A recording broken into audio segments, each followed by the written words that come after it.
a nostalgia critic guy, remember it so you don't have to. Well, it's that DVD review time again, and you know what that means. I have to find something public domain to look at. Or else I'm decapitating Hollywood. Well, you know what? I don't want to. Yeah, fuck it. I mean, I'm sick of looking over crappy sci-fi and 40s propaganda. I want to do something current, popular, and something I even ask permission for. Hey Brad, can I review Paranoia? Go fuck a horse. Thanks. This is Paranoia.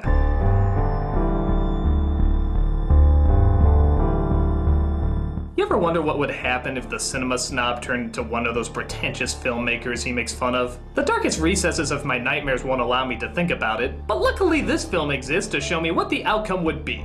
It has sex, murder, mayhem, and probably the biggest collection of bearded men since The Last Temptation of Christ. But is it on par with main writer and actor Brad Jones's other work? Well, he does keep his cat out of most of the shots. Let's get our freak on with Paranoia! So we open up with Jones, before he looked like a retired bobblehead, as he plays a character named Mark. Oh, hi, Mark. He's upset because his wife is leaving, and thus he's out of a free meal ticket. At some point over the last 5 years, it had to be good, wasn't it? I never said it wasn't. You never said anything. You're always locked away, writing. I'm trying to make a career. In the 5 years since we've met, you never finished anything. I took a second job to cover bills, to pay for this house. I put aside things I wanted. I put them aside because I was supporting you. Oh, come on, a spouse supporting a freelance writer? Pfft, who would believe that? Get over it, Mark. It's never gonna fucking happen. Yeah, to be fair, she does this every time she watches Short Circuit too. Be safe. I hope you're happy. You too. I can't remember the last time I was.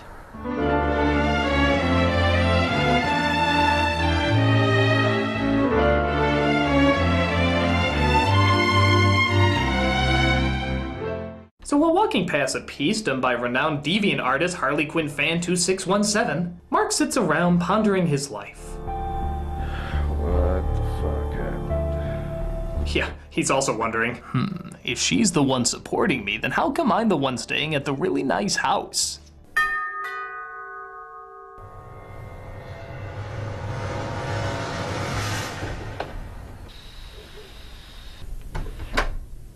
Bad night. Christ! Yeah, the incredibly light knock was pretty startling. Message for you, sir. He finds a person who seems to have been shot dead. But maybe he's not entirely dead. Maybe he's just half dead. Oh,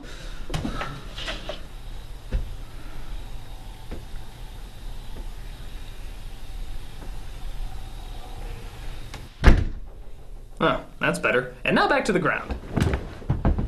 He goes next door to try and call the police, but has a rough time convincing his neighbor. John, I really don't mean to bother you, but could I possibly use your cell phone for a minute or two? You want to use my cell phone? Yeah. Who are you calling? Why? At 12:30, I have the right to ask. The police. Just cut it, Mark, and tell me the truth. You're calling your wife, right? Marissa left me, and that's not why I need to use the phone. I need to call the police, John. Pay me $5. For what? Gee, I'm so glad this conversation about the phone is here. It just moves forward so much character development and story, and raises so many tormenting questions. Like, will Mark ever get a cell phone? Buy a cell phone, Mark. I don't want a fucking cell phone. But Mark quickly realizes that his house seems a little corpseless. Fuck! I'm not really bleeding all that bad, actually. If I was, I might have already been dead by now. Kinda goes without saying. I mean, isn't that kinda like going, I didn't lose my penis. If I did, I couldn't pee. The stranger tries to cop a feel, but Mark just says no to thugs. Hey, here's a fun drinking game. Take a shot every time he takes a shot. If he gets to go through this movie drunk, why can't I? Well, nothing better to do after a few strong ones than go for a nice leisurely drive. It's good body dumping weather.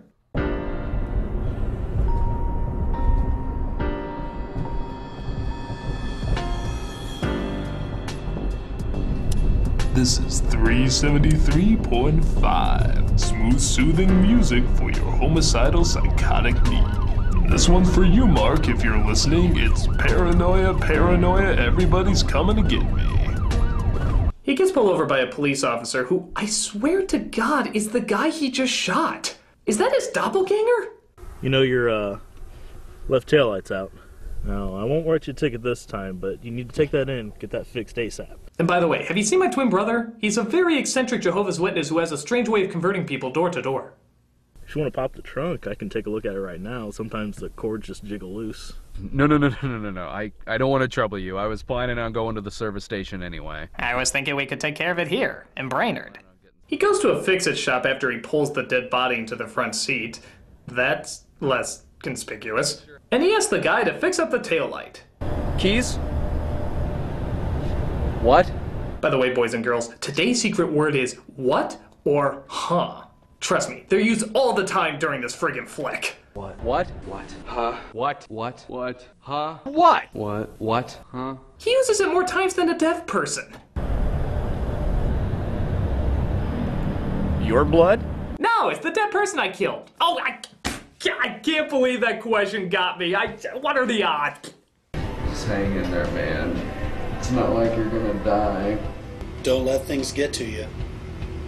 Every time there's a salacious story in the news, people get worried, even paranoid. It's part of what makes us human. Thank you, toilet psychiatrist. Was he reading a Dr. Phil book while he's sitting in there? Don't you see what you're doing to your family, Mark? Your overeating is hurting them as well as you. Now I expect to see a drastic loss of weight in the next 2 years. Get cracking. So after he leaves the everyday car place that puts black garbage bags on their doors, he drops off his friend at a cliff and decides to go home to the person he's just killed home. Why? I'm not really sure. Maybe he just wanted to know what kind of guy would have the nerve to be shot by him. Or maybe it's to have a relatively pointless scene like this one. Friend of Carl's? In a way. Okay, well, I'm just returning this to him. So she gives him this, a screwdriver used on Star Trek, and he decides to roam the streets, coming across an old friend of the past 5 minutes. Oh, taillight, right? I stopped in to get some cigarettes and the machines broke. Is that so? Here. I don't know what to say. Thank you. Yeah, well, I quit. Yeah, I quit. That's why I have 2 in my pocket. You alright, man? Just a headache. So as Jones's acting continues to go Shatner, he decides to drop by a restaurant, where the waitress seems very talkative. Here you go. It's on the house. Thanks. Whoa, free water? This place rocks! You don't mind, do you? Yeah, I guess music in a restaurant is pretty bizarre. Well, you heard about the body, right? They found a body. Yeah. Chatham Heights killer strikes again. A killer is on the loose, and it is dark as fuck outside. I mean, what more could I ask for? My marriage falls apart, and instead of running after her, I'm wandering the streets, thinking to myself, if it weren't so terrifying, what a great story this would make. Nah, not even a guy who reviews porn for a living would come up with something like that. But they're then approached by, I swear, the whitest gang you will ever see in your life. I'm not kidding, they drive up in a minivan, 2 of them are wearing glasses, and even the driver looks like the younger sister of one of the gang members. Can I rob the place? No. Please? No. Please? Just shut up and play Angry Birds. They bust in and take the waitress hostage, but Mark is in no mood to have his free water drinking interrupted.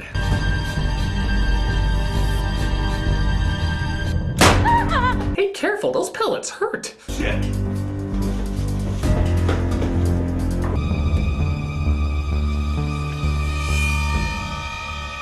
Oh, let me in, bitch! Let me in! Why would she be scared? She knows what they were doing and that she'd have to make a quick getaway. Oh, let me in, bitch! Oh, I'm sorry, I have a phobia of people asking me to drive them. Don't worry though, I'm working it out!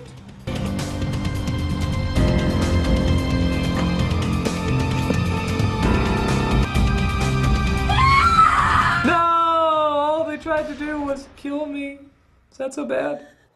So obviously they have to call the cops, right? No, we should not call the cops. And why not? I do not want to take the blame for this. You kill anybody in this world, and you're not a cop, your reputation will be ruined. That is how things work. Yeah, that really high-end reputation of being unknown, getting nothing published, and being supported by your not-wife. Sounds like you got a lot to lose there. I just got an idea. So they make up a lie and make it look like the waitress, who also seems to be the cook, seeing how nobody else is in this place, was the only one who stopped them. You're taking his gun? Don't worry. But the bullets, This gun hasn't been fired. You're worried about the bullets from the gun and not the obvious fingerprints you're leaving behind? Boy, let's pray CSI is as stupid as the show CSI. So, all of these dead bodies is getting repetitive. You know what'll mix it up? Another dead body. Yeah, he comes across the body of a dead kid in the middle of a field. And I'm guessing that's a bizarre version of CPR. You got lucky, you know that? You're up there, I'm down here. Well, at least I assume you're up there.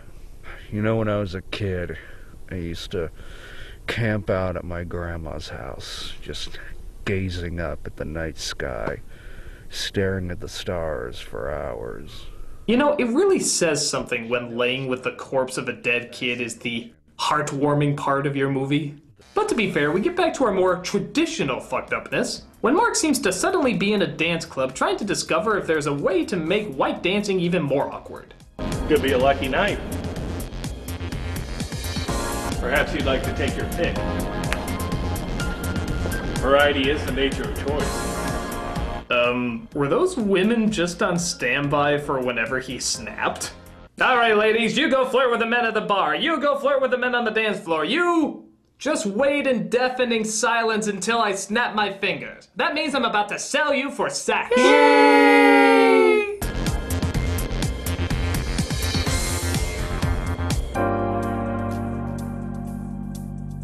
Ooh, he must have picked a good one. Apparently she has 4 stars. Damn out of here! Thank you! Tip your waitress, thank you. He seems to fantasize about having his way with her, and even about how to kill her, which I guess turns her on. But he suddenly snaps out of it and wakes up at home. Could you close the door, Harvey? Thank you. Shit! Uh-oh, there's that bear again. This isn't Possible. You're Dead. I love how Mark's scream is on par with the geeky teenager from Simpsons. Oh! If I had a girlfriend, she'd kill me. Boy, they sure are sending the pretty little thing tonight, aren't they?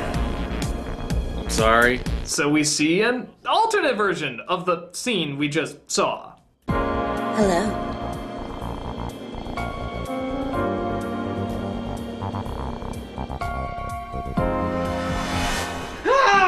How dare you show that I like women?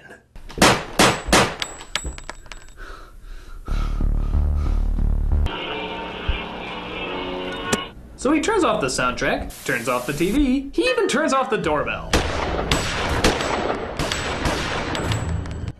Which happens to be connected to the T-1000's door. The D-1000.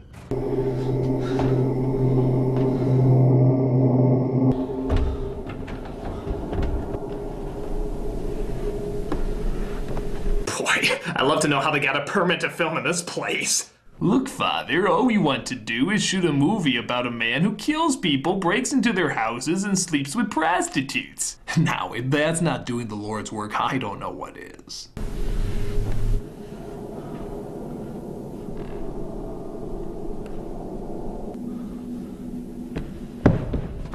Oh, come on, what did he even trip on? Maybe he tripped on his sin. Oh, Mark. I was wondering if that was you. What's going on here? Calm down, Mark. It's only me. Yeah, come on, it's only the guy who's been scaring the shit out of you who can't die. I'm not calming down. I want to know what the fuck you're doing to my life. I haven't done anything to your life. What's she doing here? Oh, and those other people I saw tonight of equal importance, but what is she specifically doing here? I figured you might ask that. So he finally reveals what Mark has been going through the whole night. After somebody dies, they go to one of 2 places. One of those places is eternal bliss. The other place is like a continuing nightmare. Reality blends in with the fictitious, and it suspends most of the rules that occur in normal life. So what are you saying? You're in hell, Mark. Yes, we came up with that by combining 3 Twilight Zone episodes. They're dead? Yes. And this is all because of the killer. You're the killer. What? Say what again? I dare you! I double dare you, motherfucker! So let's take a twist that could be explained in 2 sentences and stretch it out to an unnecessary 20 minutes. I remember what happened. Yes. You remember some of it. I told you, it's like a nightmare. Sometimes reality can factor into our fantasies.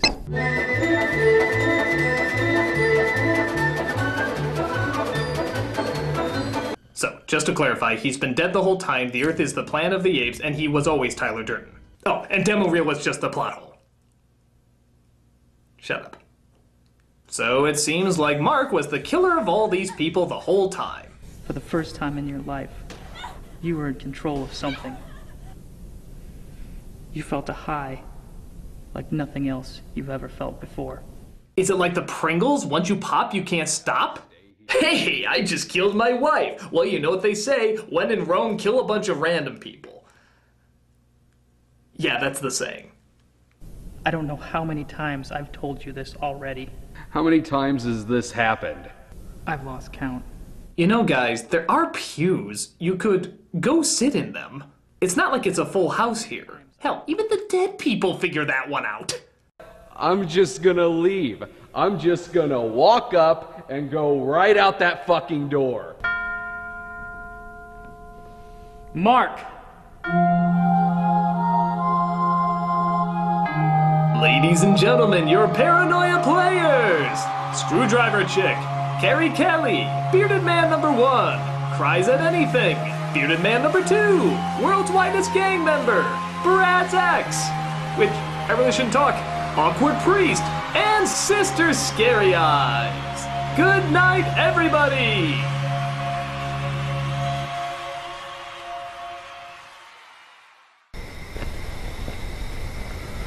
Can you give me a ride? That's my job. A white taxi driver? Now I know this isn't reality. Take me home. I need to talk to my wife. No problem. So kids, what's the bigger topic this movie raises? That hell is annoyingly confusing, or hell is confusingly annoying? Either way, it's an hour and a half you're never getting back. So how is Paranoia? I think it's a bit of a required taste and can be awkward at times, but certainly does create that sense of gloom and doom that it obviously wants to capture. It's uncomfortable, but in a good way, like a miserable night that just won't seem to end. And seeing how that's obviously what the movie is trying to get across, I'd say it succeeded. It's got its problems, sure, but it does well at creating a nightmarish world that seems to loom in atmosphere. So I'd say if a dark, unnerving trip down an alleyway of a movie is your kind of flick, go ahead and check it out. I'm the Nostalgia Critic guy, remember? Hello? Hey, asshole. I noticed you haven't fucked a horse yet, because I found someone who's willing to help. He's gonna make your dick feel like carrots. I remember, so you don't have to.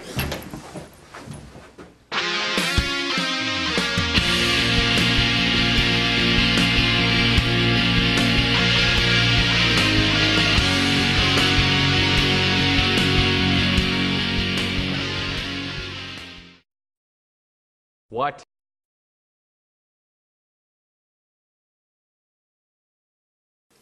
Asshole. Movie was so perfect it needed a writer's cut.